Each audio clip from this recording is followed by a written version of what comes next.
I awoke to the rumbling of Shakespeare, my smoky cat, who was demanding breakfast as usual at 7 in the morning. Despite the pain in my knees, I got out of bed with a smile. 64 isn't such an advanced age, but years spent bent over antiques in constant tension hadn't gone unnoticed. My one-bedroom apartment on the second floor of an old but well-kept house in Central High Point has been my sanctuary for the past 15 years. Not luxurious, but cozy and filled with memorabilia I'd collected throughout my life. The living room, with its bay window and antique mahogany desk I'd restored myself, served as my office at the same time. The walls were decorated with reproductions of Vermeer and Rembrandt, a reminder of the European museums where I had once spent hours studying the masters. "I'm coming, great Shakespeare," I muttered, heading for the kitchen. My phone flashed a notification of a new email. I ignored it, focusing on my morning ritual.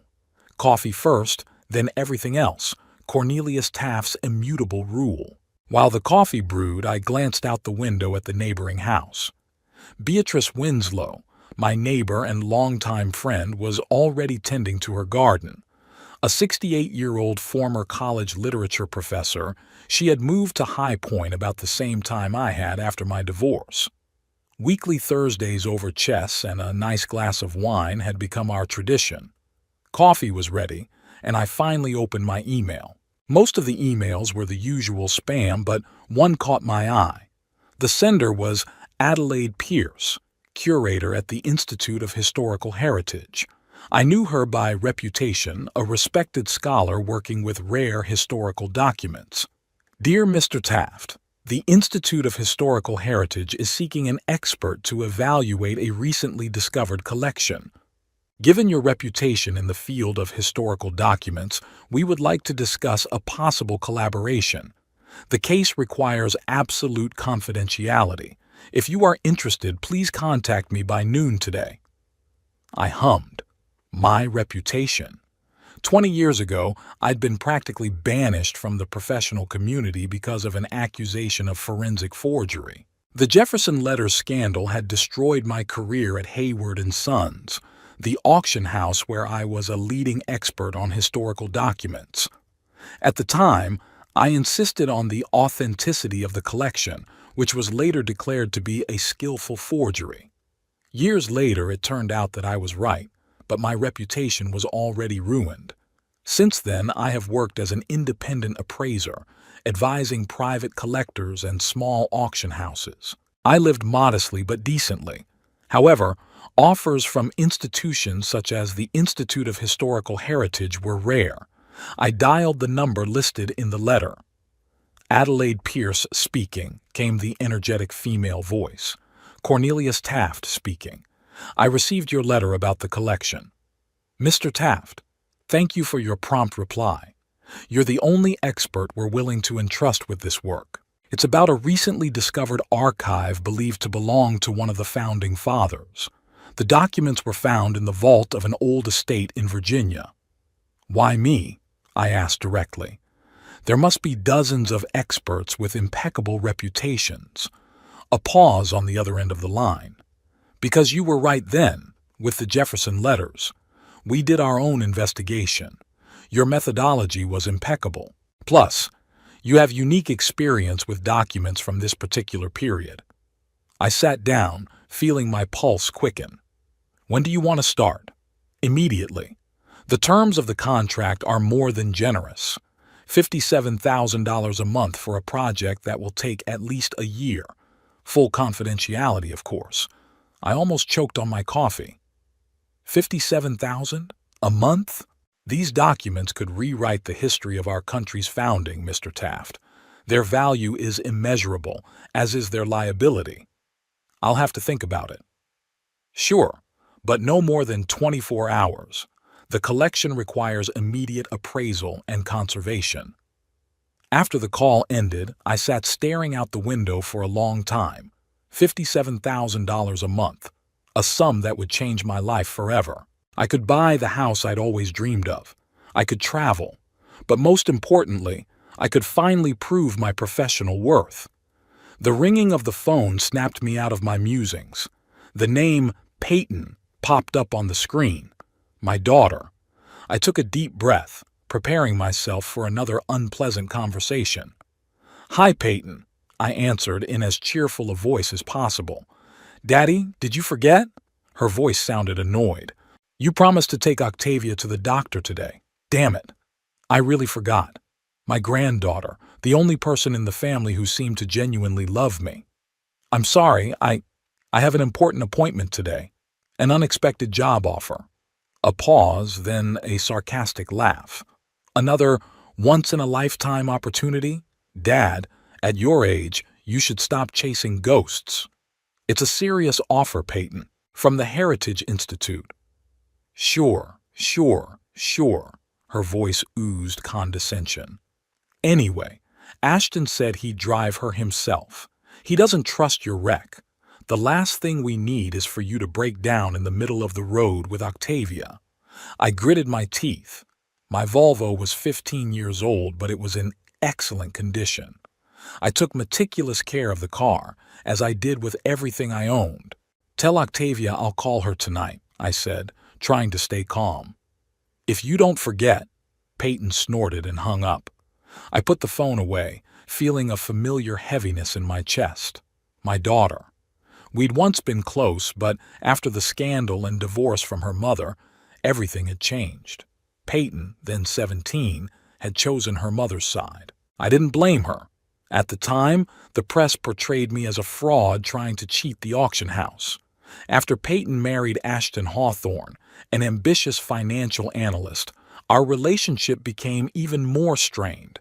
Ashton made it clear that he considered me a loser and a bad influence on their daughter.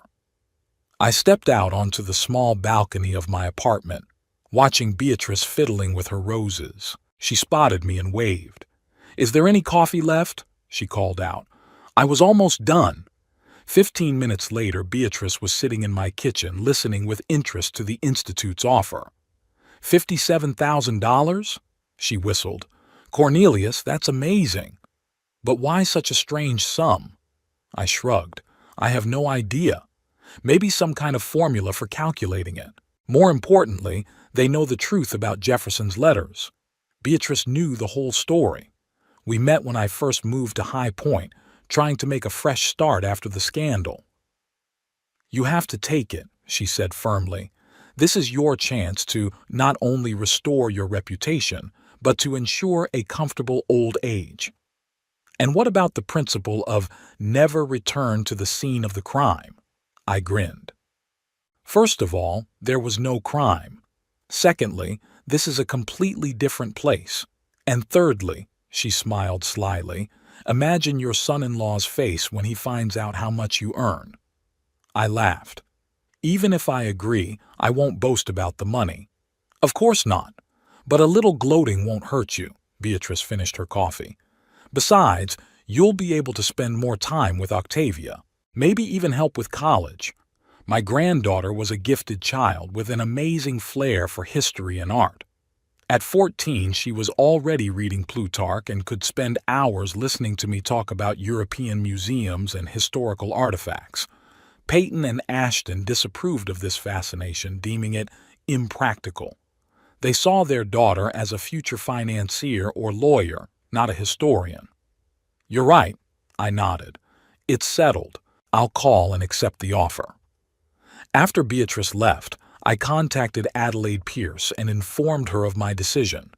We agreed to meet the next day to sign all the necessary documents and discuss the details.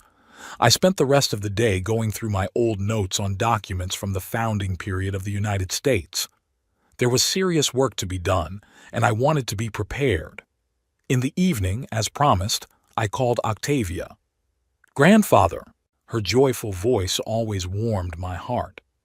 "Daddy said you couldn't take me to the doctor because of work. Is that true?" "Yes, sweetheart. I've been offered a very interesting project." "Tell me about it." She sounded genuinely curious, so rare in our family. "It has to do with some very old and important documents, but I can't tell you the details yet." "A secret project, like in spy movies?" I could hear her smiling. Something like that. How was your doctor's appointment? It was fine. He said my allergies are under control. Dad wanted to talk to you, but then he changed his mind. He and Mom were arguing in the kitchen. I tensed up. Ashton never wanted to just talk to me. What were they arguing about? I don't know exactly. Something about money and the house. Mom said they couldn't afford the vacation in Europe that Dad wanted, and he said that if Grandpa had— Oh, never mind. If Grandpa had what? I asked softly. A pause. If Grandpa had done something useful and helped the family for once in his life instead of playing the great scientist, her voice became quiet. I'm sorry, Grandfather. I didn't mean to. It's okay, honey. I tried to keep my voice lighthearted. Adults sometimes say stupid things when they're angry. I know you're not playing around. You're a real scientist. And I want to be like you when I grow up. Thank you, Octavia. That's the best compliment I've ever gotten. After talking to my granddaughter, I sat in the dark for a long time thinking. My daughter and her husband had considered me a burden, an empty dreamer who had wasted his life in a fake job. Now I had a chance not only to prove my professional worth, but also to support myself financially and perhaps help Octavia get the education she deserved. The phone rang again. This time, the number was unfamiliar. Cornelius Taft speaking, I answered. Mr. Taft, this is Adelaide Pierce again. I apologize for the late call, but there's news that can't wait. We've received confirmation of the authenticity of part of the collection. It's about the personal correspondence of several of the founding fathers, including previously unknown letters from Alexander Hamilton. We want you to start immediately. We'll have a car pick you up tomorrow morning. My heart is racing. Hamilton's letters. Historical documents of this caliber could overturn established ideas about the founding of our country. I'll be ready, I answered and hung up. I didn't sleep much that night thinking about the work ahead of me and how it might change my life, and possibly my relationship with my family. A black car with tinted windows arrived at exactly 8 in the morning. The driver, a silent man in an austere suit, opened the door for me, and I climbed into the back seat, holding my tattered leather briefcase tightly. It contained my tools, loupes of various magnifications, special gloves, a few reference books, and a notebook with notes I'd made the night before. "Good morning, Mr. Taft," came a voice from the speaker. "I hope you slept well. The trip will take about an hour." I recognized Adelaide Pierce's voice. "I can't say I slept well," I admitted honestly. Too excited about the prospect of working with the Hamilton collection. "I understand your excitement." I could hear the smile in her voice. "I have to warn you that you'll have to sign some non-disclosure documents before you can begin. The Institute is taking unprecedented security measures." "Of course." "And another thing," she added after a pause. "No one, not even your loved ones, is to be told about the contents of the collection, at least not until the official announcement of the opening." I chuckled to myself. What loved ones could we be talking about? Beatrice? Perhaps. But I certainly wouldn't tell my daughter and son-in-law. They wouldn't believe me. I saw Ashton's sarcastic face, the condescending smile he gave me every time I mentioned my work. "Don't worry, Miss Pierce," I replied. "I can keep a secret." An hour later, we arrived at a modern building on the outskirts of town. Nothing about its exterior suggested that it might contain historical treasures, just an ordinary office complex, like dozens in any city. Adelaide Pierce met me in the spacious lobby. She appeared to be a young woman no older than 40, with intelligent eyes and a determined chin. "Welcome to the Institute, Mr. Taft." She gave me a firm handshake. "Come on, I'll show you your work area and the collection." We took the elevator down to the underground floor, going through several layers of security, including retinal scans. Finally, Adelaide opened a massive door leading into a large laboratory-like room. "This is where you will work," she said.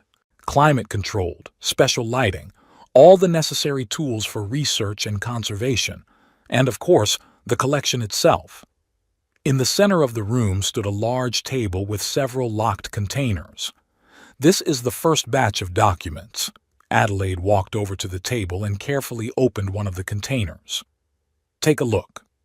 I leaned over the container and my breath caught. A letter written in neat handwriting on yellowed paper, signed at the bottom, "Yours always, A. Hamilton." "Amazing," I whispered, carefully putting on my gloves. The condition was excellent for a document of this age. They'd been stored in an airtight container in the wall of the old manor house. "Perfect conditions for preserving the paper," Adelaide explained. "I'll leave you alone with the collection. Here is your temporary pass and a contact number. If you need anything else, just call." Left alone, I immersed myself in my work.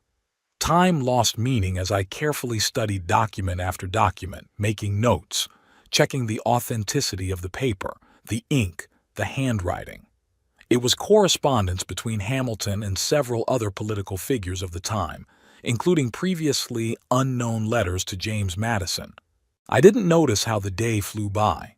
It was only when Adelaide returned and gently reminded me that it was 7 o'clock in the evening that I was surprised to find that I had not eaten or even drunk water since morning. "You have to take care of yourself, Mr. Taft," she said with a slight smile. "The project is meant to last a long time. We don't want you to burn out on the first day." "I'm sorry," I rubbed my eyes. "I forget everything when I'm working." "I understand. A car will take you home.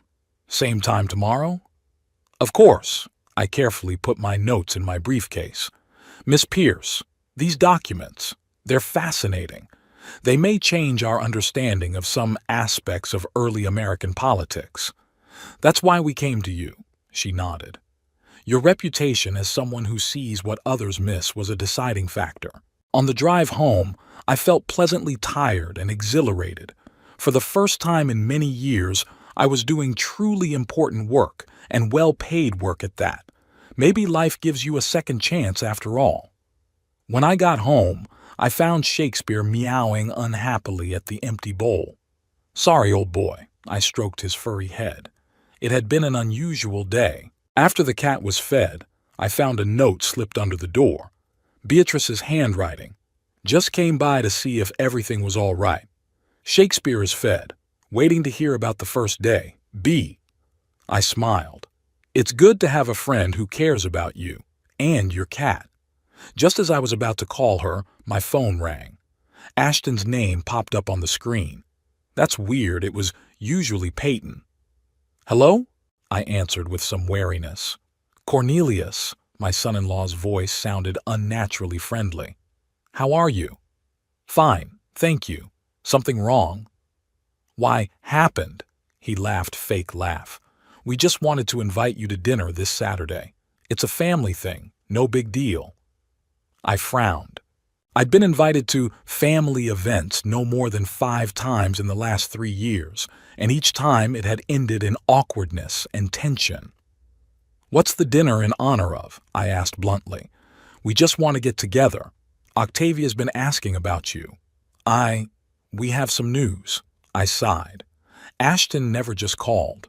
Something was brewing and I wasn't sure I wanted to be a part of it. On the other hand, the chance to see Octavia. "Okay," I agreed. "What time?" 6 o'clock. "And Cornelius." He paused.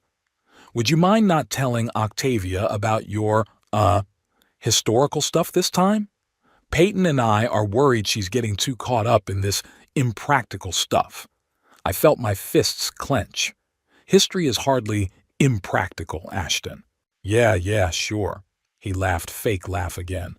"It's just that we want her to focus on subjects that will help her build a career. You understand?"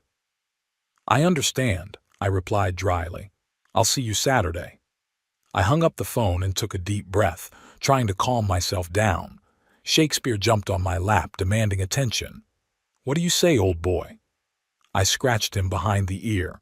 "Is it worth going?" The cat only purred in response, covering his eyes in pleasure. For the next 3 days, I was fully immersed in the collection.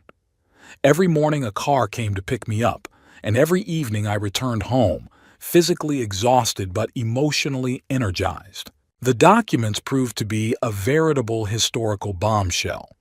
They contained unknown details about the formation of the financial system of the young United States and Hamilton's personal opinions about his contemporaries. Beatrice was the only person with whom I shared my impressions, carefully avoiding specific details. "You look happy," she remarked as we sat on my balcony Friday evening. "I haven't seen you like this in a long time." "I feel needed," I admitted, as if all those years of waiting and fighting for my reputation had finally borne fruit. "It should be," she raised her glass of wine. "To new beginnings." "To new beginnings," I echoed. We were silent, enjoying the warm evening and the view of the small park across the street. "I'm going to Peyton and Ashton's for dinner tomorrow," I said finally. I had no idea what they wanted. Beatrice pressed her lips together. "Be careful. That Ashton never seemed sincere to me." "I know, but I want to see Octavia." "Of course," she squeezed my hand gently. "Just remember that you don't have to put up with their neglect, especially now that your career is on the rise again."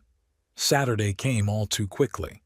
I put on my best tweed jacket, dark blue shirt, and khaki pants. After some thought, I decided to add a silk handkerchief to my breast pocket, a small touch of elegance that always lifted my spirits. Peyton and Ashton's house was in an upscale neighborhood in High Point A, three-story colonial-style mansion with a perfectly manicured lawn and ornamental shrubs. I parked my Volvo between Ashton's gleaming BMW and Peyton's brand-new Lexus, noting the contrast. Octavia opened the door before I could ring the bell. "Grandpa!" She hugged me with genuine joy. "I missed you so much." "I missed you too, sweetheart." I hugged her back, noting how much she had grown in the past few months. 14 was such a difficult age, but Octavia seemed to be moving through it with a grace I'd always admired. "There's so much I want to tell you," she whispered. "I found a terrific book on the women of the American Revolution." "Octavia!" Peyton's sharp voice interrupted our conversation. "Don't keep Grandpa on the doorstep." My daughter appeared in the hallway, impeccably dressed and coiffed as always. At 37, she was an exact replica of her mother, the same straight posture, the same piercing blue eyes, the same determined chin. Only her facial expression was different, where her mother had warmth. Peyton had cold calculation. "Hello, Daddy," she smiled, strained, and kissed me lightly on the cheek. "Come on in.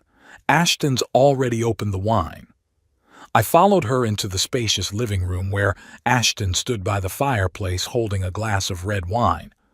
He was a tall, well-built man with premature gray on his temples, which he thought made him look solid. "Cornelius!" He smiled broadly, extending his hand to me. "It's good to see you. How are you? How's work?" "I'm fine, thanks." I shook his hand, noting the unusual cordiality. Usually he just gave me a brief nod and then quickly moved on to other topics. "I hear you have a new project?" He handed me a glass of wine. "Something serious?" I looked at him suspiciously. How did he know? "Yeah, I'm working on an appraisal of a collection," I answered evasively. "It's not a big deal." "Don't be modest, Dad," Peyton interjected, taking a seat on the couch. "Octavia said it was a secret project, like in spy movies." "Sounds intriguing." I cast a glance at my granddaughter, who lowered her eyes in embarrassment. "I'm sorry, Grandpa," she whispered. "I was just so excited for you." "It's okay," I smiled softly at her. "It's just that the project is really confidential." "Confidential?" Ashton raised his eyebrows. "That sounds serious. And who's the client? Unless it's a secret, of course." "I'm afraid it's a secret." I sipped my wine, hoping the subject would be closed. Ashton exchanged a quick glance with Peyton, which I couldn't decipher. "Dinner is almost ready," Peyton announced, standing up. "Octavia, help me in the kitchen." When the women came out, Ashton sat down across from me, leaning forward with a look of confidence. Listen, Cornelius, I wanted to talk to you before dinner. You see, Peyton and I are having some financial difficulties. That's it. I should have known. What kind of complications? I asked cautiously. Nothing catastrophic. He waved his hand. Just some investments that didn't work out as expected. And the mortgage on the house went up. You know how it is. I did know, but only theoretically. I've never lived beyond my means or taken out a loan I couldn't pay back. What's your point, Ashton? He coughed. We thought, since you've got a good project coming up, maybe you could help the family out a little. After all, we've always taken care of you, invited you to the holidays, let you see Octavia. I could hardly contain my laughter. Taken care of? Let me see you. They did everything they could to limit my contact with my granddaughter and never missed an opportunity to remind me of the burden I was on the family. I have expenses too, I said calmly, and I haven't gotten paid for the new project yet. But you will, won't you? His eyes sparkled.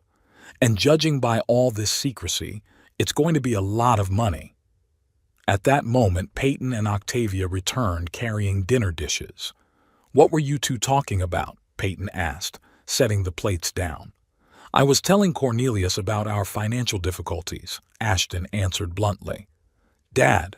Peyton sat down next to me, putting her hand on my shoulder, a gesture she only used when she wanted something. We rarely ask for help, you know that, but we really need support right now. Ashton mentioned possible layoffs at his company, and Octavia's private school has raised fees. I thought you were transferring me to a public school, Octavia intervened, frowning. You said you couldn't pay for Briarwood anymore. Peyton threw a warning glance at her daughter. We're considering different options, dear. Dinner continued in a tense atmosphere. Ashton and Peyton took turns describing their financial difficulties, while Octavia silently picked at her food, clearly uncomfortable. I listened, increasingly irritated by their transparent attempts at manipulation. What about your bonus you were talking about last month? Octavia asked suddenly, turning to her father. You said it would cover my school for next year. Ashton choked on his wine. It's complicated, dear. The bonus has been postponed. But you bought new golf clubs, she said innocently. And you renewed your club membership. That's for work, Ashton retorted. Business is done on the golf course, you know that. I hid a smile. My granddaughter was observant beyond her years. After dessert, Peyton sent Octavia upstairs to do her homework despite her protests. When it was just the three of us, the atmosphere changed. Dad, Peyton began, still maintaining her friendly tone, there's something else we need to discuss. I'm listening. I leaned back in my chair, feeling like the real purpose of the dinner would finally be revealed. It's about Octavia. She exchanged a glance with Ashton. We've noticed that when she talks to you, she becomes dreamy. Talking about a career in history, museums, ancient documents. We're concerned. Why? I asked her directly. She's a smart girl with an appetite for knowledge. Isn't that what you want for your daughter? We want her to be successful, Ashton interjected. What's a career in history going to get her? A low salary and no prospects? Look at you, Cornelius. You've spent your life dealing with dusty papers, and where are you now? I felt the blood rush to my face. I'm in a place of my own choosing, Ashton, doing what I love and what I know. And living in a small apartment, barely making ends meet, Peyton added, with a note of pity in her voice. Dad, we love you, but we don't want that for Octavia. Is that what this is about? I put my glass on the table. You invited me here to tell me that I'm a bad influence on my own granddaughter. Not so harshly, Peyton sighed. We just think it would be better if you see each other less often, at least until she decides on her future career. I looked at my daughter, trying to see her as the little girl who once sat on my lap, listening to stories about ancient civilizations. But the woman in front of me was a stranger, with cold eyes and a calculating mind. I'm her grandfather, I said quietly.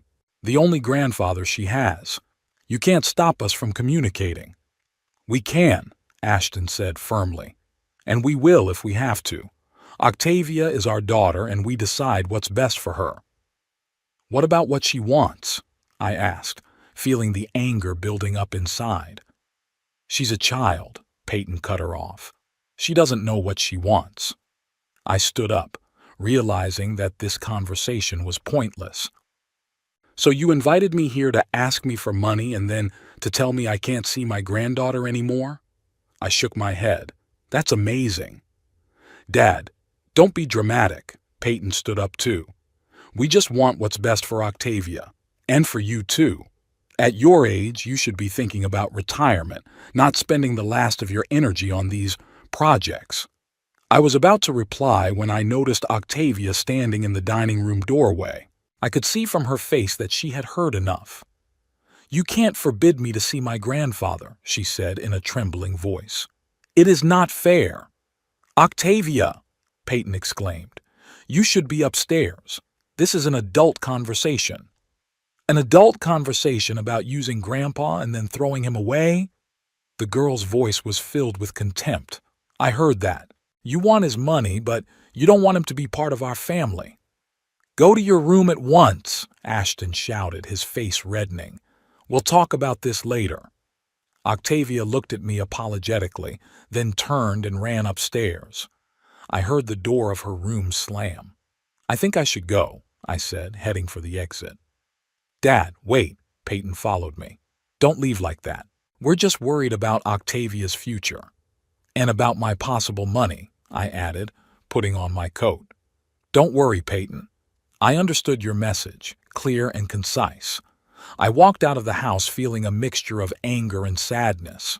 My own daughter was ready to abandon me, again, because of her prejudices and material ambitions. The only ray of light was Octavia, who, despite her parents' best efforts, had retained her independence of thought and sense of fairness. Sitting in the car, I received a message on my phone. It was Octavia. "I'm sorry, Grandpa. I'll still be in touch with you no matter what they say. Love you." Those simple words warmed my heart. Perhaps not all was lost in this family. 3 days passed after the unpleasant family dinner. I was fully immersed in working on the Hamilton collection, using it as a shield from thoughts of my family. The documents turned out to be even more significant than originally thought. Among the letters were not only political discussions, but also personal reflections that revealed whole new facets of the Founding Fathers' characters. "You look tired, Mr. Taft," Adelaide Pierce remarked when she stopped by to check on my progress Wednesday afternoon. "Is everything all right?"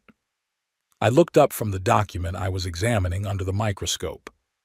"Just family problems," I replied. "Nothing out of the ordinary."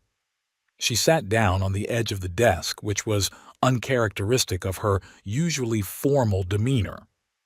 "You know, you've done an amazing job these days.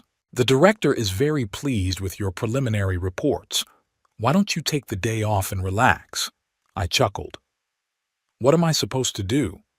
Sit at home and think about how my daughter and son-in-law are trying to cut me off from the only person in the family who loves me?" Adelaide raised her eyebrows in surprise. "I'm sorry." I rubbed my eyes. "I shouldn't have dumped my problems on you." "It's okay." She touched my shoulder lightly. "Sometimes talking to a stranger helps you see things more clearly." I sighed and briefly recounted the events of last Saturday, leaving out the details of Ashton's attempts to beg for money. "They think I'm a bad influence on Octavia because she's interested in history and wants to follow in my footsteps. Can you imagine? A love of knowledge is now considered a bad influence." Adelaide nodded thoughtfully. "You know what I think? You should use this weekend to show your granddaughter that you support her hobbies despite her parents' inhibitions." "And how would I do that? They've made it clear they don't want me in their house." She smiled. "I have an idea. Our museum store sells an amazing collection of reproductions of historical documents, including some of the Hamilton letters you're working on now. It would make a great gift for a girl interested in history." The thought of giving Octavia something related to my current work appealed to me. It would be our little secret, a bond her parents couldn't break. That's a great idea, I agreed. But how would I deliver the gift? I don't even know if she'll be home. Tomorrow is Thursday, Adelaide reminded me. Most families spend the evening at home. Just drive up and call her, or send a message in advance. I wasn't sure it would work, but the idea seemed worth a try. After work, I bought a set of reproductions at the museum store that included letters from Hamilton, Jefferson, and other founding fathers. They were excellent copies, printed on aged paper and arranged in an elegant faux leather folder. On Thursday evening, I ventured into the field. Shakespeare, as if sensing my nervousness, was particularly affectionate, rubbing against my legs as I got ready. "What do you say, buddy?" I asked, scratching behind his ears. "Is it worth the risk?" The cat purred, which I took as approval. I sent Octavia a quick text. "I'll be near your house at 7 o'clock tonight. I want to give you a message. If you can come out, it would be my pleasure. Love you, Grandpa." The reply came almost instantly. "I'll be waiting. Mommy's home, but Daddy's late at work. Love you." Not ideal, but I was willing to take the risk to see my granddaughter. The day was cool but clear. I put on my best tweed jacket, tied a silk tie, and even spritzed on the cologne Octavia had given me last Christmas. Beatrice caught me at the door as I was on my way out. "You look like $1,000,000, she smiled. "A date?" "Meeting my granddaughter," I replied. "A covert operation." She nodded understandingly. "Be careful. And if anything, I'm home all evening." The drive to Peyton's house took about 20 minutes. I parked around the corner so as not to attract the attention of the neighbors and sent Octavia a message of my arrival. A couple minutes later, she ran out of the house looking around like a spy on a mission. "Grandfather!" She rushed toward me, hugging me so tightly that I almost lost my balance. "Hush, hush," I laughed, hugging her back. "I don't want the neighbors to call the police thinking you're being kidnapped." She pulled back, her smile brightening.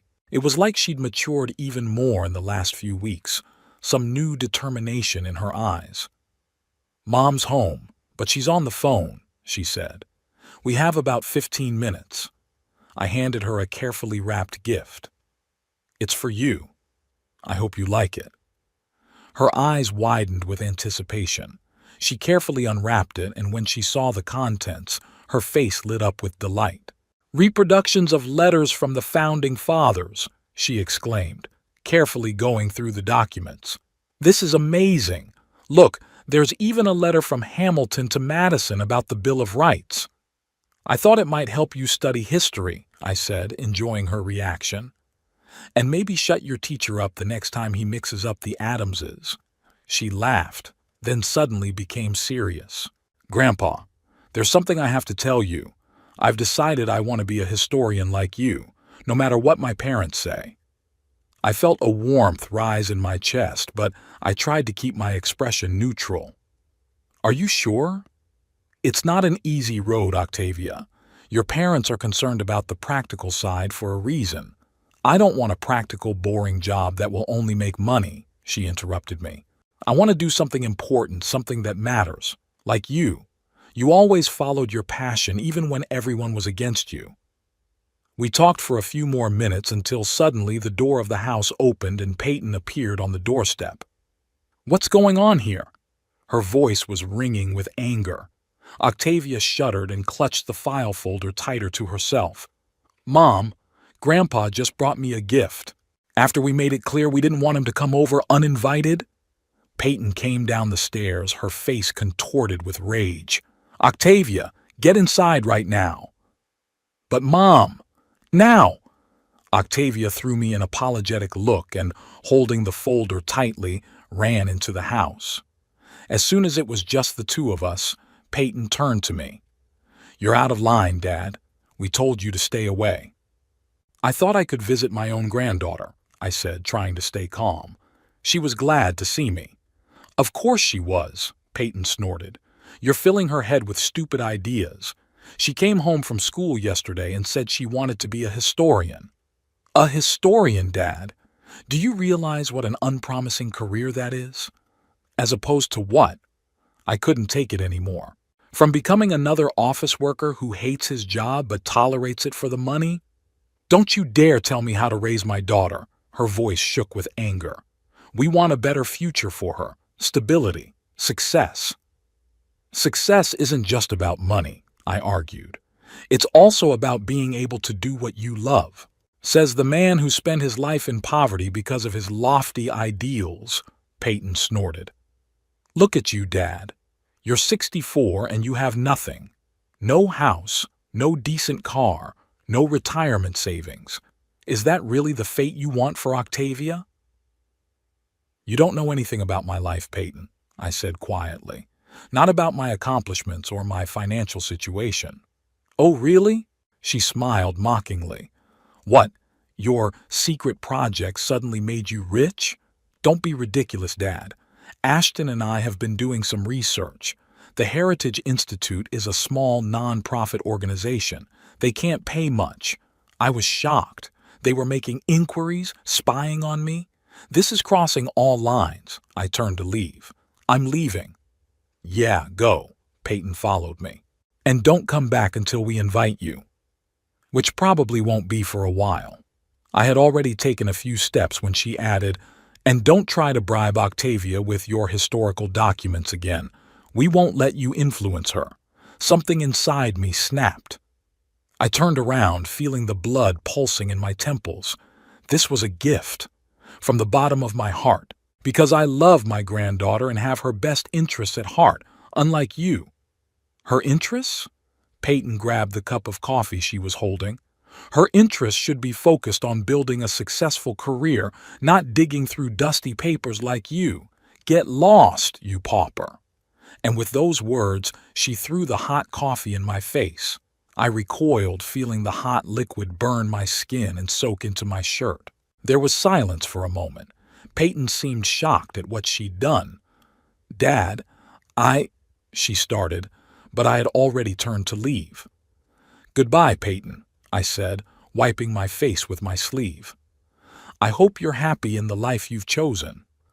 When I returned home, I found Beatrice waiting for me with an anxious expression on her face. My God, what's happened? She exclaimed when she saw my coffee-stained clothes. The family reunion didn't go as planned, I grinned bitterly as I walked into the apartment. My daughter had expressed her opinion of my coffee lifestyle. I briefly told her what had happened, changing into clean clothes and applying a cold compress to my reddened skin. She called you a beggar. Beatrice was furious. Her own father. Apparently, material success is the only thing that matters to her, I sighed, sitting back in my chair. Shakespeare immediately jumped into my lap as if sensing my need for comfort. What are you going to do? Beatrice asked, handing me a glass of whiskey. I hesitated, stroking Shakespeare. After a few moments of silence, I made a decision. You know what? I'm going to show them they're wrong. All these years I had lived modestly because I liked it, because things and status were never important to me. But if material symbols are the only thing they understand, I'll give them material symbols. The next morning, I went to the car dealership where I spent several hours choosing a car that was completely at odds with my usual practical approach. In the end, I opted for a silver F-Type sporty Jaguar, sleek, powerful, and undeniably luxurious.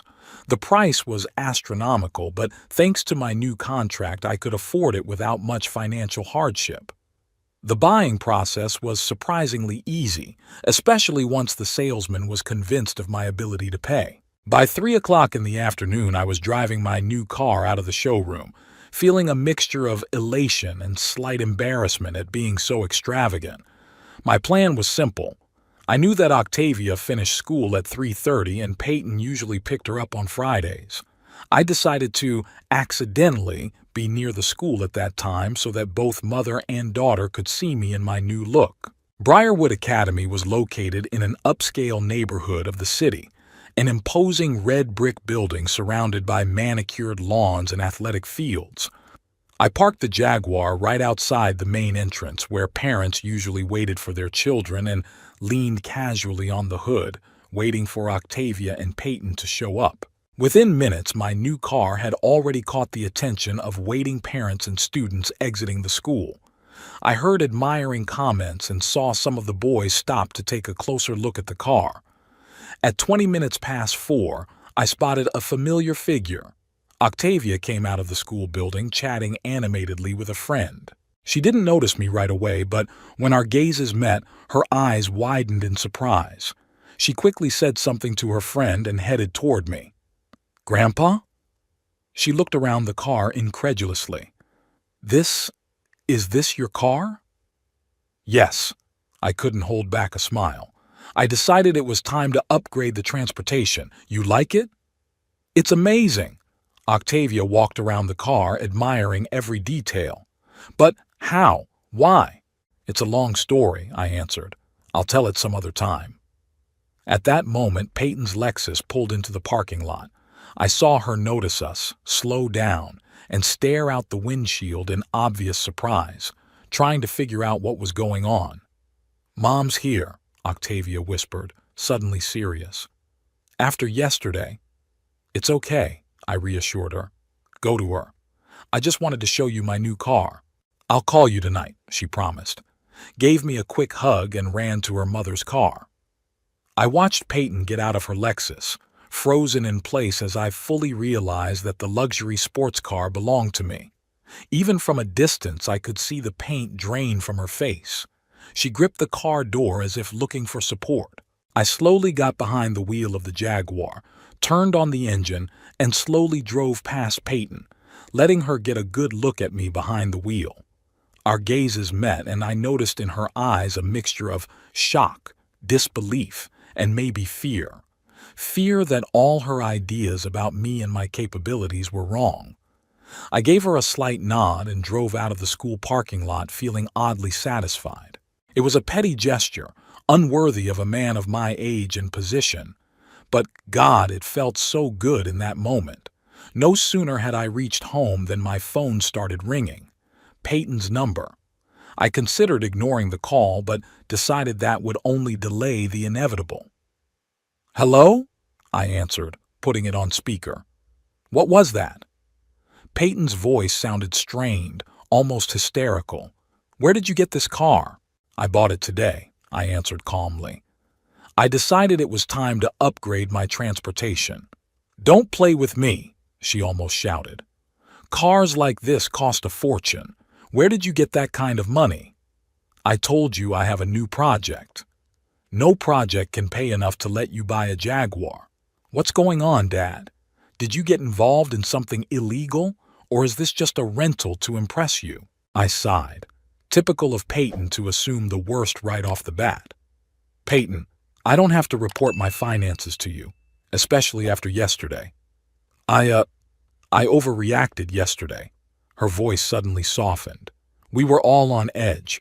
Why don't you come over for dinner tonight and we'll talk it over, like a family?" I couldn't help but laugh. Yesterday, I was a pauper who wasn't allowed to see my own granddaughter, and today I'm suddenly part of the family again? All because I got an expensive car? "Daddy, please," she said with a pleading tone in her voice. "I need to understand what's going on. You look different. This car, it's not like you." "Maybe you just don't know me as well as you think you do," I replied. "I'm sorry, Peyton, but I'm not coming to dinner. I have other plans." "What plans?" she asked demandingly. "Dad, I have a right to know what you've gotten yourself into." "No, you don't." My voice got harder. "You've made it clear that I'm not part of your family. Well, now live with the consequences of your decision." I hung up, feeling a strange mixture of bitterness and satisfaction. The phone rang again, but I ignored it. Instead, I focused on the road, enjoying the smooth ride of my new car and the realization that, for the first time in years, I was in control of my relationship with my daughter. When I pulled up to my house, I saw Peyton's Lexus already parked in the driveway. She herself was waiting on the steps, pale and clearly agitated. When she saw me, she moved toward me, looking at me and the car as if she couldn't believe her eyes. "Daddy, we need to talk," she said, coming closer. "I want an explanation. Where did you get the money for this car? What was the project? Why didn't you say anything?" I looked at Peyton standing in front of my new Jaguar with a look of shock and disbelief on my face. Her confidence and disdain from yesterday had been replaced by a confusion that she hid poorly. "Daddy, please, let's talk," she repeated, taking a step toward me. "I just want to understand what's going on." I calmly locked the car and headed toward the driveway as if I didn't notice her agitated state. "Cornelius Taft!" Her voice became harsh. "I'm your daughter, and I have a right to know where you suddenly got the money for a luxury sports car." I stopped and slowly turned to her. "Yesterday I was a beggar who you forbade to see your own granddaughter. And today you suddenly remembered that I'm your father." Her cheeks turned slightly red. "Yesterday I overreacted. You know my temper. I inherited it from you, by the way. I don't remember ever pouring coffee on someone and calling them derogatory nicknames," I said dryly. Peyton lowered her eyes, suddenly looking like a little girl who knew what she'd done was wrong. It reminded me of when she was still my little girl, not the cold and calculating woman she'd become. "I apologize for my behavior," she said quietly. "It was unforgivable. But you have to understand that Ashton and I are just concerned about Octavia and her future. And frankly, about you too. You've always lived so, modest. And now you show up in a Jaguar that's worth at least $80,000. It's scary, Dad." "Why should my financial well-being scare you?" I asked, crossing my arms across my chest. "Isn't that what you've always wanted? For me to be successful by your standards? I want to know that this success is real and legitimate." Her last word came out. Legitimate. Her last word sounded almost like an accusation. I laughed, unable to contain myself. "Do you really think that I, a man who has dedicated his life to studying history and preserving cultural heritage, would suddenly do something illegal? At 64, I decided to become a criminal mastermind." Peyton was even more embarrassed. "No, of course not. But you have to admit, it's kind of weird. All your life you've barely made ends meet, refused my financial help out of pride, and now all of a sudden you're driving around in a car that costs as much as a small house." I sighed. There was some truth to what she said. My sudden, extravagant purchase did seem unusual for a man of my stature. "Peyton, I got a well-paid contract. That's all you need to know. I can't divulge the details because of a confidentiality agreement." "But what kind of contract? With whom? How much?" She wouldn't give up. "Dad, I just want to make sure you're not being lied to or used." "I'm not being cheated or taken advantage of," I said firmly.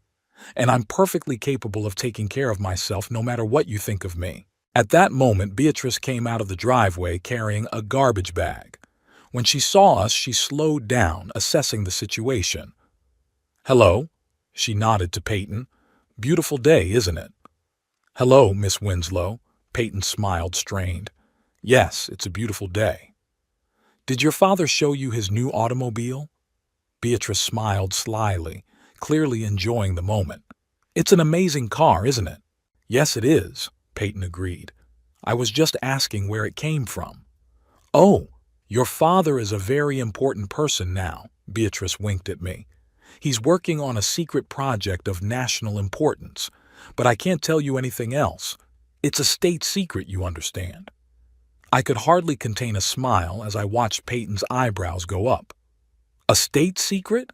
she repeated incredulously. "Dad, what is she talking about?"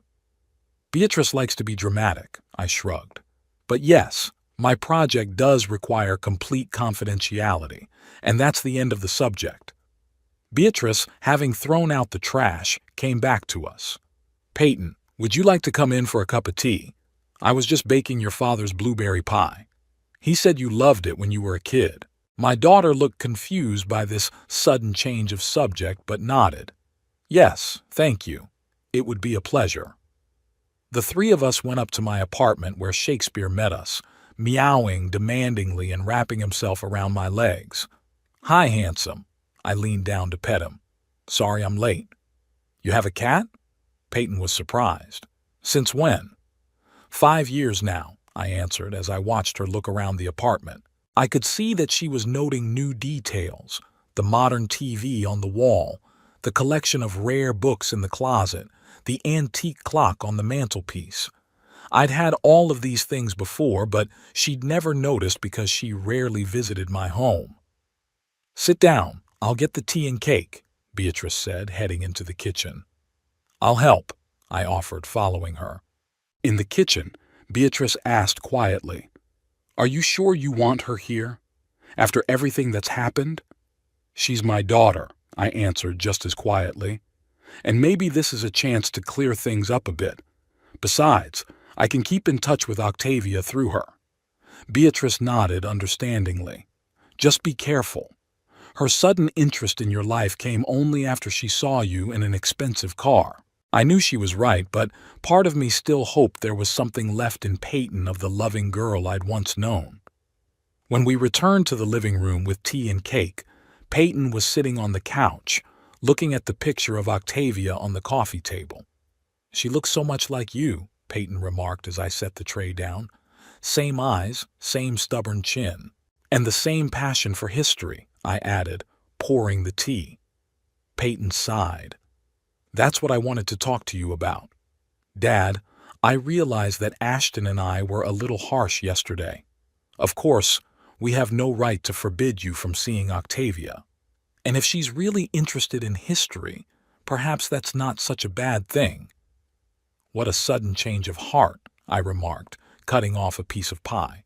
"Something tells me it's not just about realizing your mistakes." Peyton blushed. "You always saw right through me." She sipped her tea. "Okay, I admit it. Your new, financial situation has made Ashton and I reevaluate some things. Perhaps we were wrong to think that a career as a historian necessarily leads to poverty. Or maybe you thought that a rich grandfather historian was better than a poor grandfather historian," Beatrice interjected, not hiding her sarcasm. Peyton gave her an irritated glance, but remained silent. "Anyway," she continued, turning to me, "Ashton and I would like to invite you to dinner this Saturday, to talk things over and maybe start over. Octavia would be very pleased." I put down my fork and looked at my daughter carefully. "Peyton, I appreciate your invitation, but let's be honest with each other. All you and Ashton see in me is money. Yesterday I was a nobody. Today I'm suddenly a welcome guest, just because I bought an expensive car." "That's not true," she objected, but her eyes betrayed the truth. "It is," I shook my head, "and I don't want that kind of relationship. Not with you, not with Ashton. I want to see Octavia, but not at the cost of hypocrisy." "So you're saying no?" Her voice has grown cold. "Dinner, yes, but I would like to keep in touch with Octavia. Perhaps we could set up some sort of schedule to meet without having to pretend we're a happy family." Peyton finished her tea in silence and set her cup down. "I'll talk to Ashton," she said finally, "but I can't promise he'll agree, especially after you rejected our offer of reconciliation." "We both know it wasn't a sincere offer," I replied calmly. "And tell Ashton that I'm not going to fund his investments or pay for your European vacations if that's what he expects from our reconciliation." Peyton flared up, confirming my suspicions. "You were always too perceptive," she stood up.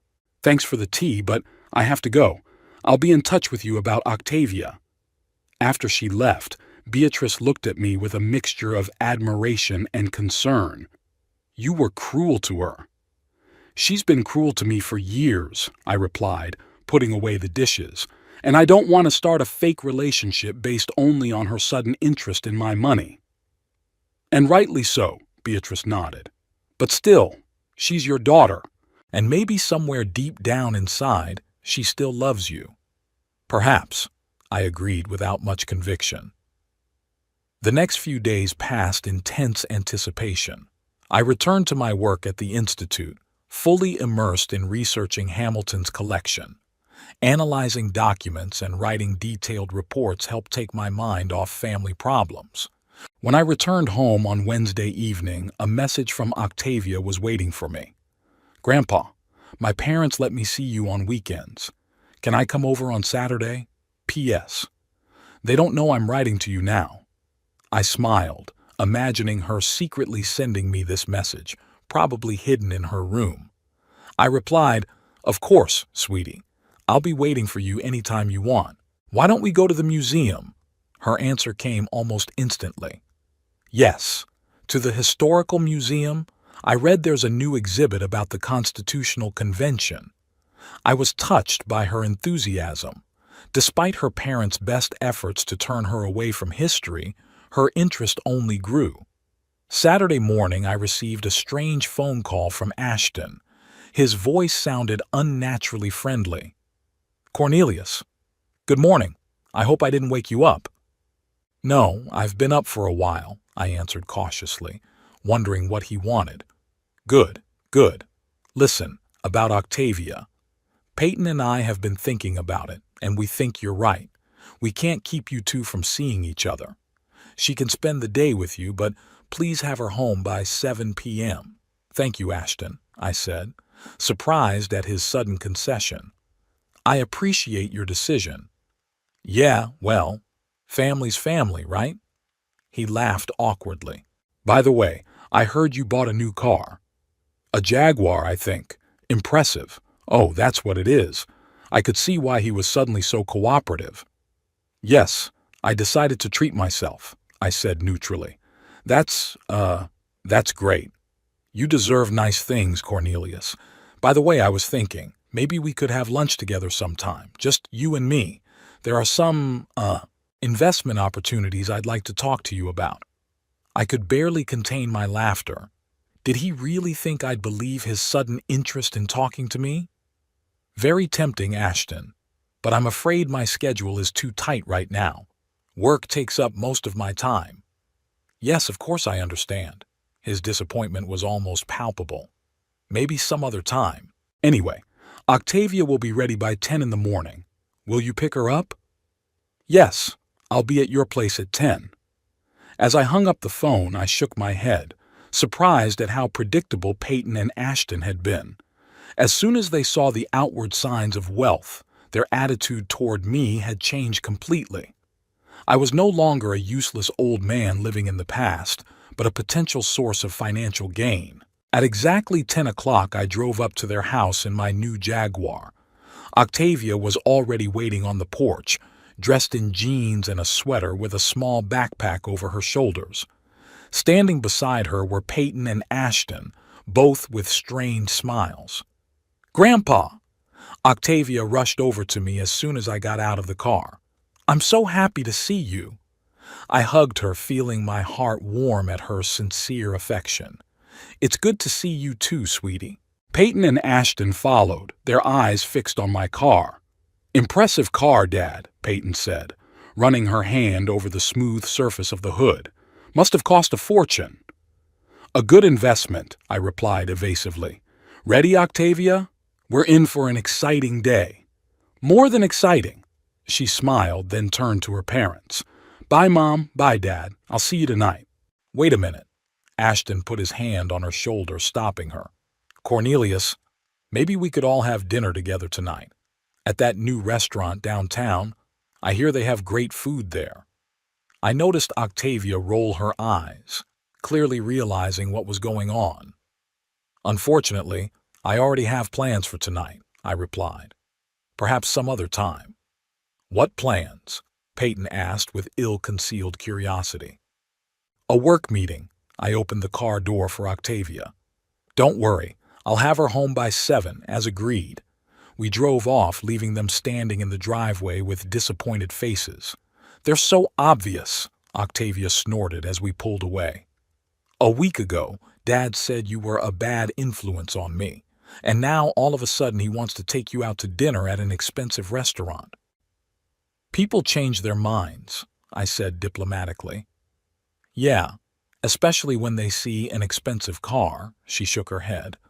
I heard them discussing you last night. Dad said you must have gotten a huge inheritance or won the lottery, and Mom thinks you're working on some secret government project. She even Googled your name trying to find information. I couldn't help but smile, imagining their theories. And what did she find? Nothing new, just old articles about the Jefferson letter scandal. Octavia turned to me. Grandpa, you really can't tell me what you're working on, not even to me? I threw a quick glance at her. Her face expressed genuine interest without a shadow of the self-serving motives I'd seen in her parents. It's really a confidential project, Octavia. But I can tell you that it involves very important historical documents that could change our understanding of early American history. Her eyes lit up. Documents from the founding period? The correspondence of the founding fathers? Something like that, I smiled at her insight. But I can't say any more than that, at least not yet. I understand, she nodded gravely. Secrecy is important in a case like this. I won't tell anyone, not even my parents, especially my parents. We spent the day at the History Museum, where Octavia showed amazing knowledge and intuition for her age. She asked the guide such deep questions that at one point he asked her if she was preparing to enter the history department. Yes, she answered without hesitation. I want to become a historian, specializing in early American history. I was touched by her confidence and determination. At 14, she already knew what she wanted out of life and was not afraid to go against her parents' wishes.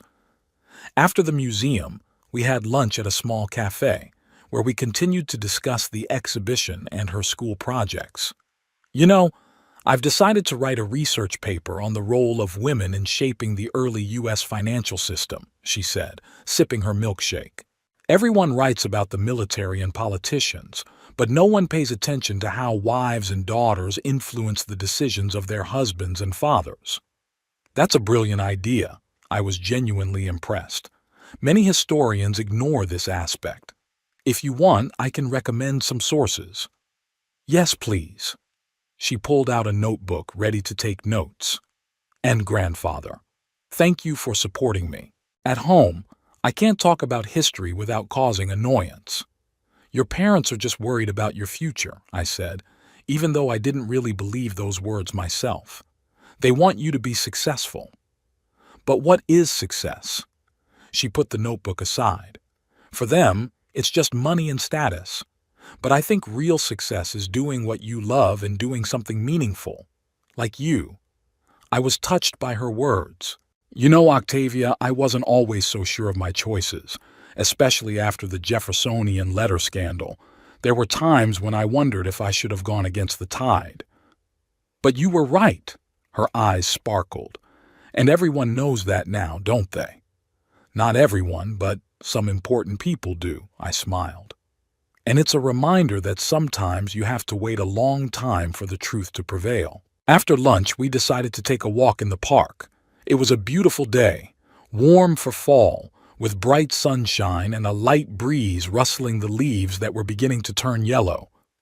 Grandfather, Octavia stopped suddenly at the pond where the ducks were swimming.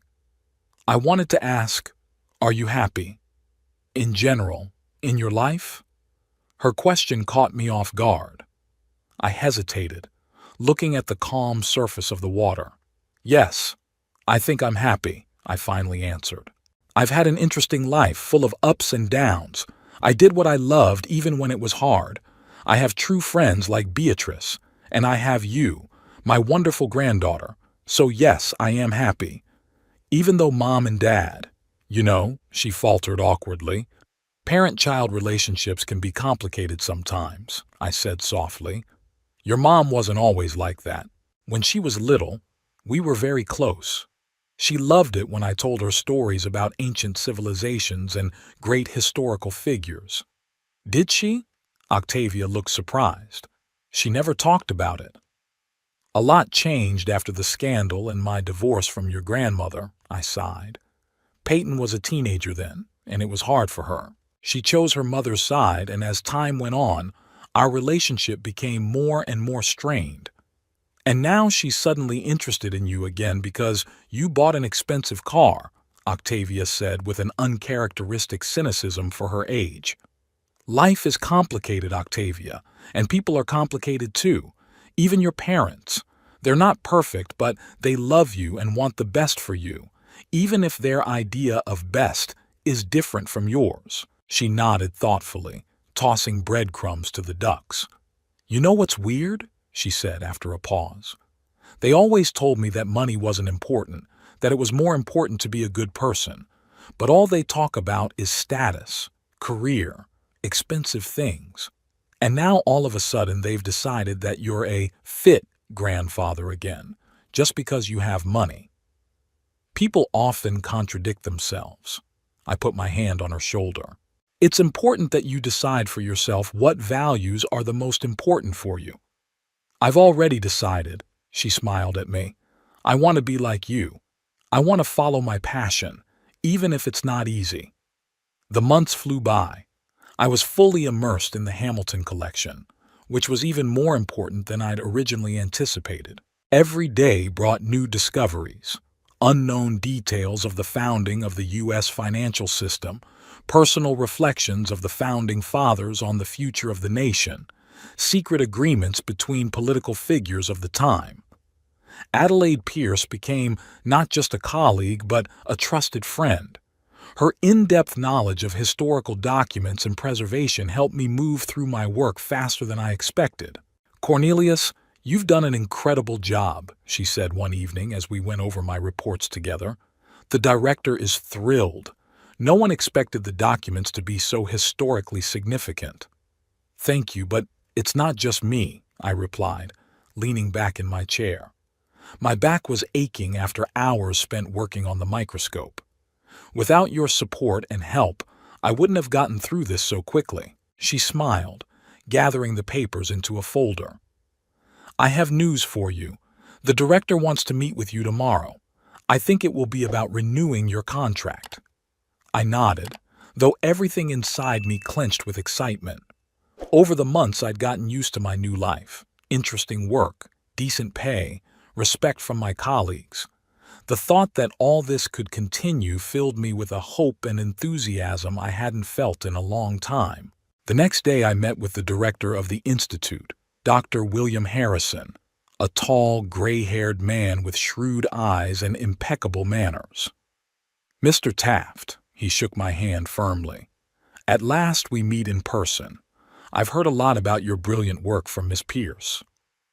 Thank you, Dr. Harrison. I sat down in the offered chair. It was an honor to work with such an outstanding collection. And you've met all our expectations.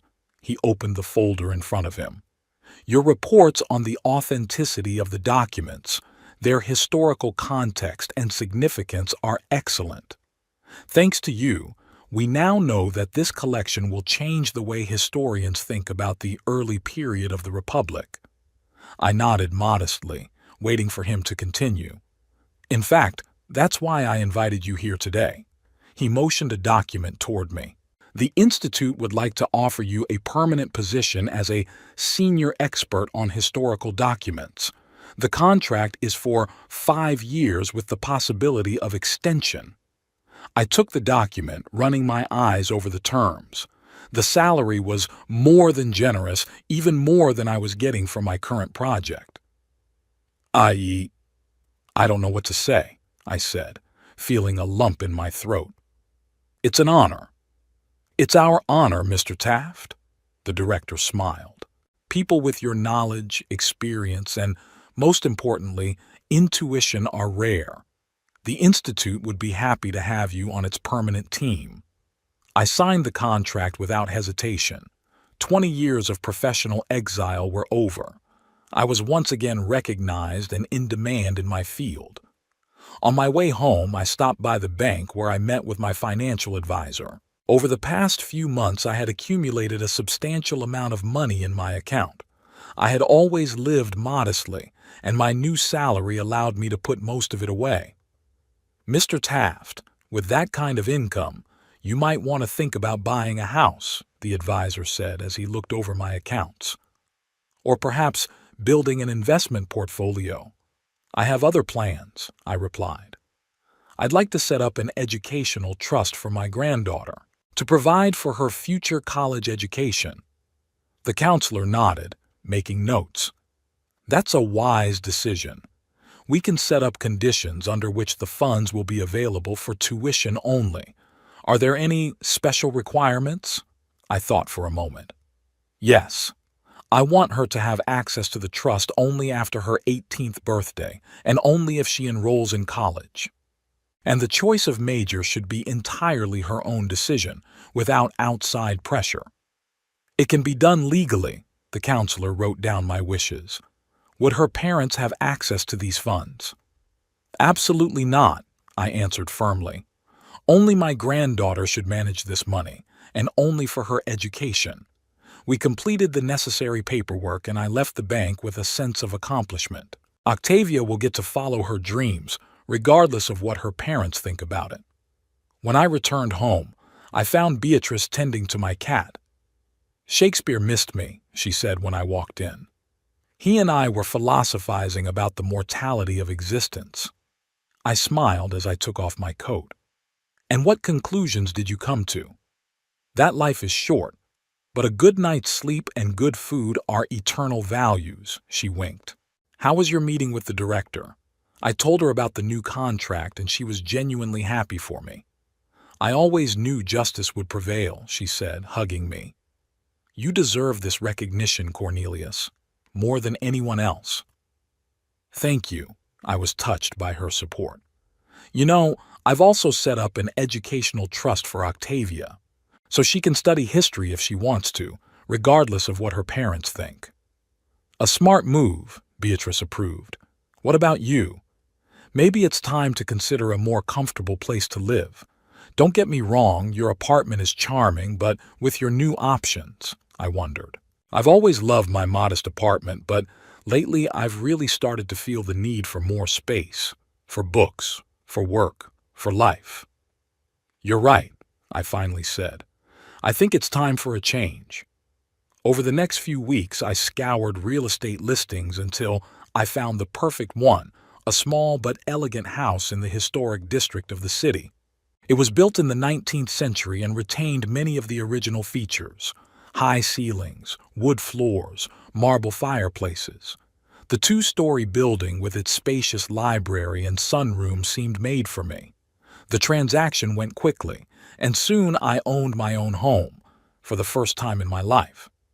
The move took a few days, but with the help of Beatrice and a few colleagues from the Institute, everything went smoothly. Shakespeare was unhappy with the change at first, but quickly settled into his new home, especially loving the sunny windowsill in the library where he could spend hours watching the birds in the garden.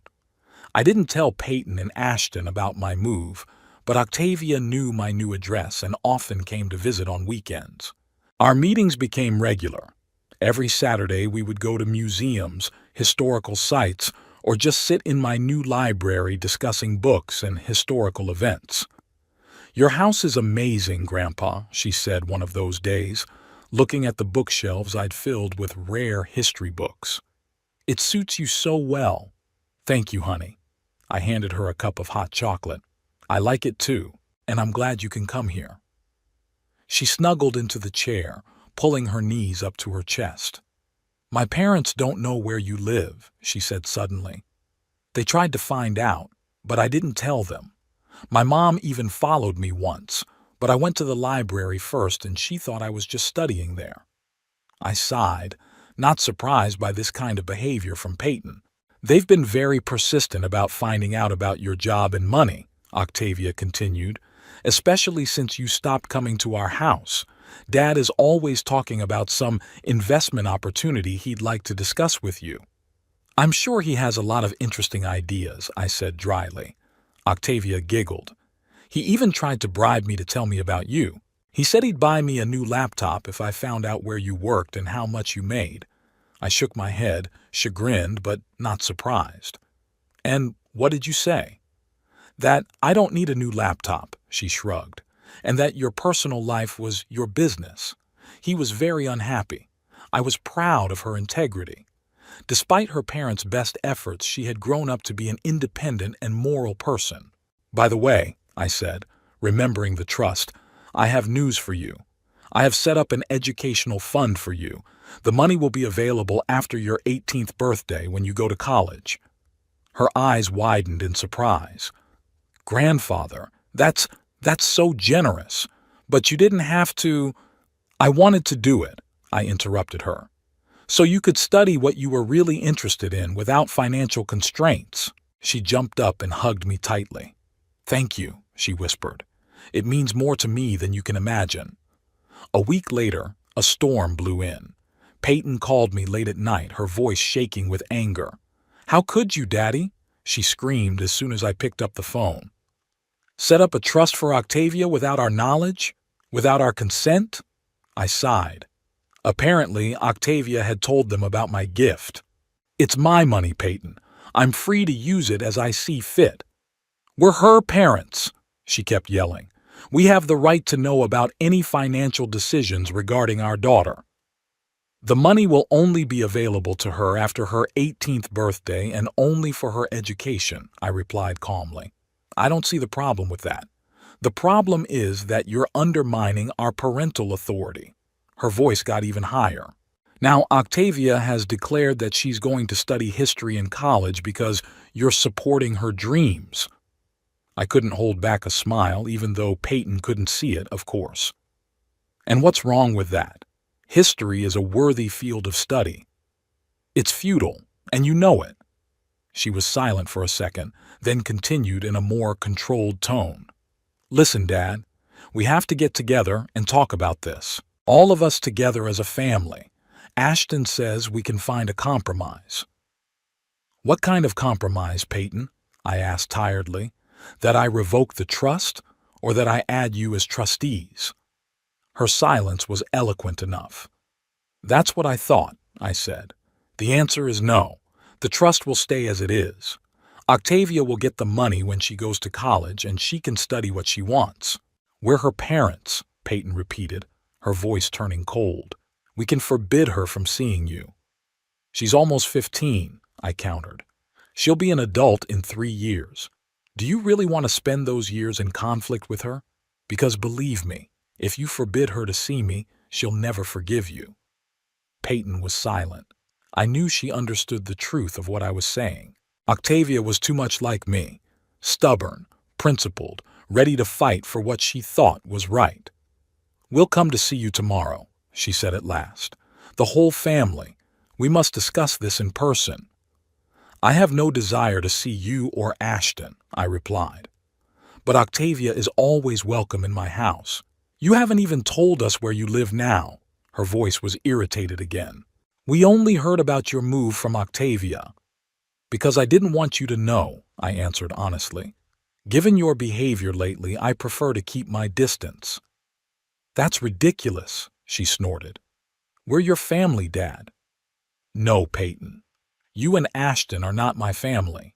You were clear about that when you called me a pauper and forbade me from seeing Octavia. The only member of your family I care about is my granddaughter." "You can't be serious." Her voice trembled. "Whatever happened in the past, we can fix it, especially now that your financial situation has improved." "Exactly," I grinned bitterly. "Especially now. When I was just an old man with little income, you wanted to get rid of me. Now that I have money, you suddenly remember family ties. That's hypocrisy, Peyton." "How dare you?" She was outraged. "We've always taken care of you." "No, we haven't," I said firmly. "And now you're not concerned about my well-being, but about getting access to my money. I didn't give you my new address because I don't want you showing up on my doorstep with another investment opportunity or request for financial assistance." There was a long pause. "So that's it?" Her voice turned icy. "You just cut us out of your life?" "You cut me out of your life years ago," I replied calmly. "I'm just making it official. The only thing I ask is that you don't interfere with my communication with Octavia. What if we forbid her from seeing you?" She sounded threatened. Then in 3 years, when she gets access to the trust and goes off to college, you'll probably never see her again, I said, knowing my words were cruel but true. She's smart and independent, Peyton, and she won't forget if you try to control her that way. Peyton took a deep breath. You've changed, Dad. Money has changed you. No, Peyton. I'm still the same person I've always been. You're the one who didn't see the real me until you decided I could be financially useful. After that conversation, I expected trouble, but to my surprise, Peyton and Ashton didn't forbid Octavia from seeing me. Perhaps they realized it would only alienate their daughter, or perhaps they still hoped to gain access to my finances through her. Instead, they changed tactics, suddenly becoming unusually interested in the story. Ashton had even bought some books on the Founding Fathers and was trying to discuss them with Octavia. It's so obvious, my granddaughter told me during our regular Saturday meeting. Dad suddenly started saying that maybe a career as a historian wasn't such a bad idea, that he'd always liked history, he was just worried about my future. And you believe him? I asked, pouring the tea. She snorted. Of course I don't. He can't even tell the difference between Adams and Jefferson. Yesterday he asked if Hamilton had been president. We laughed together, and I felt a warm wave of pride in my granddaughter. Despite her parents' best efforts, she had stayed true to herself. But you know what, Grandpa? She continued, becoming serious. Despite all their attempts at manipulation, I can't hate them. They are my parents, and somewhere deep down inside they love me. They just don't understand. I was touched by her wisdom and generosity. You're right, Octavia. They love you in their own way, and it's important to remember that, even when you don't agree with them. She nodded, looking thoughtfully into her cup. I want you and Mom to make up. She's your daughter, like I'm her daughter. Shouldn't a family stick together despite their differences? I sighed, feeling a familiar heaviness in my chest. Was there still hope for reconciliation with Peyton? After everything that had happened? After years of estrangement and recent hypocrisy? Sometimes the wounds are too deep, Octavia, I said softly. But I promise I won't close the door completely. If your mother ever wants a real reconciliation, not because of money or status, but out of a genuine desire to repair the relationship, I'll be willing to listen to her. Octavia brightened, as if my words gave her hope. Thank you, Grandfather. That's all I ask. That evening, after I saw Octavia off, I sat in my new library for a long time, staring at the dancing flames in the fireplace. Shakespeare purred in my lap, enjoying the warmth and peace. My life had come full circle, from success to downfall and back to success again, from family man to outcast and now to a man who had found his way and his place in the world again. I didn't know if I'd ever be able to reconnect with Peyton. Perhaps too much water had flowed under the bridges of our lives. But I knew one thing. Octavia would go her own way with my support and faith in her. And maybe, through her, the thread of the family bond would not be permanently severed. After all, history teaches us that time can heal even the deepest wounds. And as a historian, I couldn't help but hope that this lesson would prove true for my own family as well. The Hamilton Letters Project was completed on time.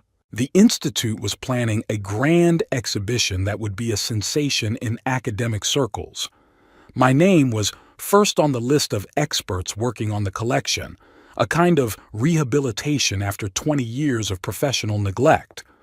I was ready for a new chapter of my life, with a new home, a secure future, and a granddaughter who carried my passion for history. The relationship with my daughter remained fractured, but I had learned to accept it as part of my own story, complex, imperfect, but still mine. And at the end of the day, sitting in my library with a book in my hands and a cat on my lap, I could honestly say that despite all the hardships and losses, I had lived life by my own rules and stayed true to myself, and that, in the end, was more important than anything else.